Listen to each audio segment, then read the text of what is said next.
Talking down to black men can actually make you a lot of money. In fact, there's always been an industry behind it. In the 90s, Oprah Winfrey made a killing off of it. And so did many talk shows targeted towards black women. Essence Magazine, Ebony Magazine, and then the arrival of female blogs talked about the issues that black women had with black men. And now in 2023, that is still an industry with people like Cynthia G, the Pink Pill. I mean, there's so many ladies you can count on one hand who really have it out for the African American man. But now there's TikTok, and TikTok is more short form content with a lot of content creators over there having the same issues as the aforementioned. And one of them was a young lady by the name of Unusually Bree, who amassed a large audience because she was a therapist. In the keyword is was a therapist. But while rising to prominence, she ended up losing her job after releasing this particular video about black men. In my experience, specifically when it comes to dating, black men just off top wants to submit, but provide nothing to submit to. Nowadays, y'all don't even have the education or credentials to be talking to, especially out the side of your neck. I found that in a lot of intimate relationships, there's this pit-pat like competition of who makes the most and who does this and who does that, when it should be a symbiotic relationship. Black men are so consumed with being dominant and being on top. For what? At the cost of dimming your shine. I was in a relationship with someone who said they no longer respected me the moment I started making more than them. Later. The people that I was serving have very severe mental disorders, severe abandonment issues. Some of them don't even have parents. Some of them have just recently come down, and I was helping them process cancer diagnoses. So while you guys did this shit for clicks and views, my clients lost a support system. Now see guys, that's the reason that she got fired, and then she started crying, blaming everybody but herself for, while she lost her job as a therapist. And the reason why is because people that were African-American men contacted the job that she was working at, and they had issues with how she was talking in the video. She was cursing, almost twerking and things like that when she's supposed to be at work, and she was using her work office to make these videos and make these slanderous remarks towards black men. And of course, that is what got her terminated. But there's even more unaccountability that happened after that. Let's play that clip. Conversation, and I'm gonna need to sit down for this one because there's trauma involved. All right, so recently I've had an influx of male followers. The one common thing I keep seeing is them apologizing for actively destroying my but I would like to explain why those apologies don't mean a thing to me.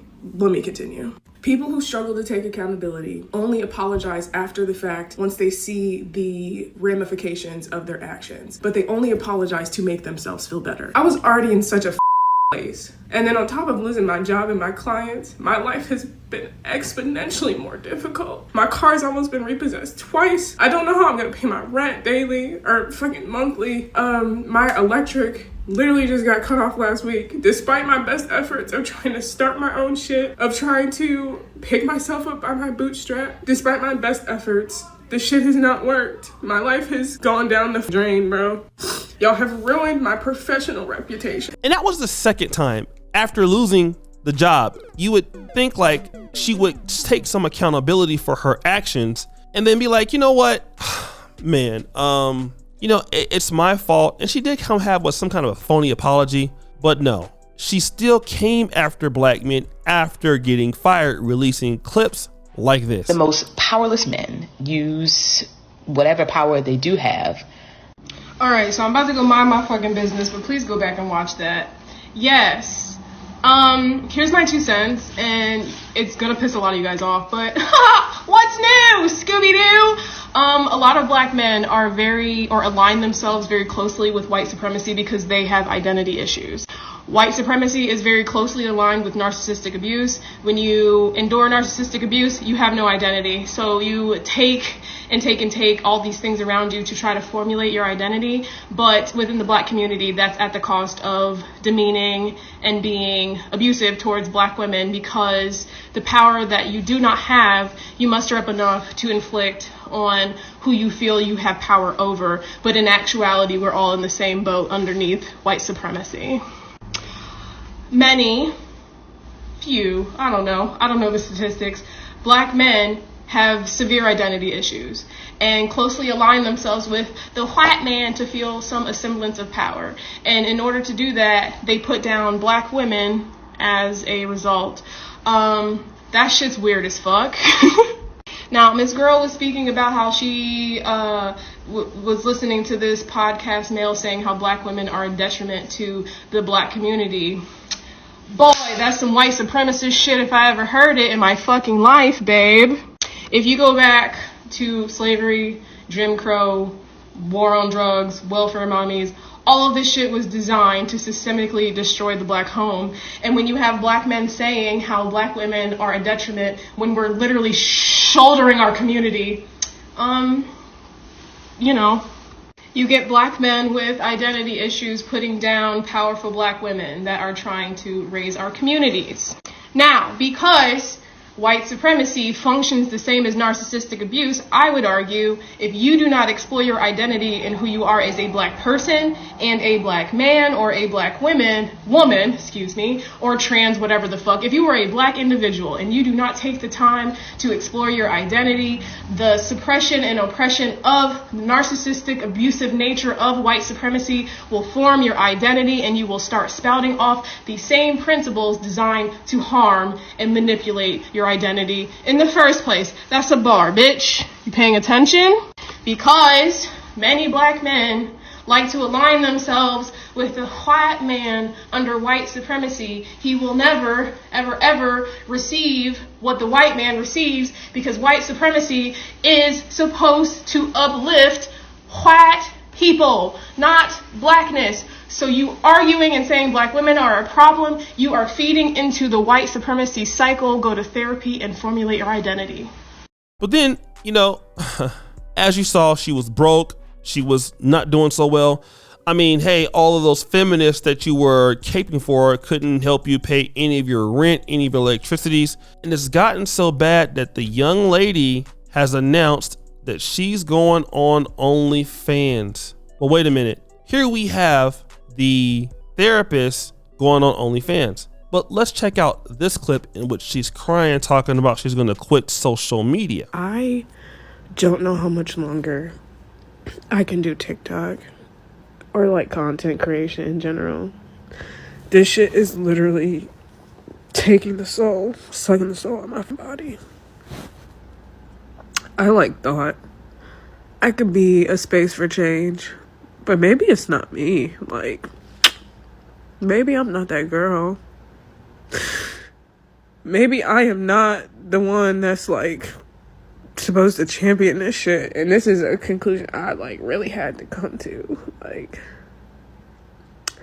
I shouldn't have to sacrifice my life, my living, my sanity, my safety, because I just want people to feel better.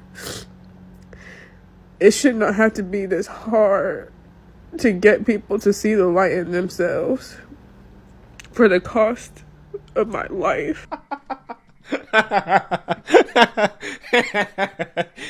boy. Oh man, I love this story for so many different reasons. Okay, first and foremost, this woman, for a former therapist, should seek therapy. Now, in some of her TikToks, she suggests that she is getting therapy.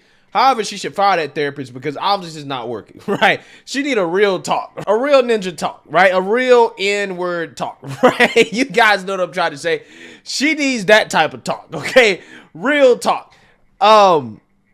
She needs to quit TikTok, right? Quit TikTok, get off TikTok. This is not for you, right? Clearly you can't handle the content creation business, okay? Emotionally, spiritually, whatever, right? You can't handle it. It has gotten you in so much trouble. You've lost your career, okay? And you also refuse to take responsibility and accountability for it, right? Which is why you're continuing to suffer, because you don't think that it's your fault that you're in this position. And you know what? I got to give the Brother Black conservative perspective a shout out. He's absolutely right. And you know how I feel about that guy. But look, this lady is not sane at all, in my honest opinion. Something is wrong with her. She's on OnlyFans doing God knows what. Booty clapping sounds. And I don't know, she identifies as all these different things. Pansexual, I don't know what sexual she says she was, bisexual, he or she goes by both of those pronouns. I don't really know what's going on with that, and it's not really my intention. But the reality is this: she is not healed herself, right? Something is terribly wrong with that young lady. And again, the most thing that I see that's crazy about her is unaccountability. You got yourself fired, right? If I come on here and if I was a therapist and I was saying the same thing about black women, and then I blame black women for ruining my life and losing my job, and that's not, it's me who put it out there that would have done that, right? And again, this is what is going on. It's always blaming black men for trying to be like a white man, blaming black men for white supremacy, and it's never coming back to, you know, your hatred towards yourself. You know, and she's talking about that when there's so many black women wearing, you know, weaves and trying to get skin lightening and look like white women and act like white women. I mean, that's just obvious. But I mean, you know, it's only okay to call it out when it's black men, which is why, like, nobody can respect or take people like her that serious. You just can't take them serious. And everybody in the world knows that, like, for the most part, when it comes to certain ladies that talk like her, they have real issues. And I don't know what's going on with her and or her family or whatever, but yo, she needs actual professional help. And that's just the reality of it all. And I feel sorry for any guy who actually deals with somebody like that. And yeah, I mean, you're now on OnlyFans where, you know, because you can't go out there and work and get a job because you don't know how to act. Whose fault is that? But guys, what do you think? It's your boy, O'Shea Duke Jackson, back at it again with another episode of The Celebrity Junk. Be sure to follow, subscribe to the bell. We're out.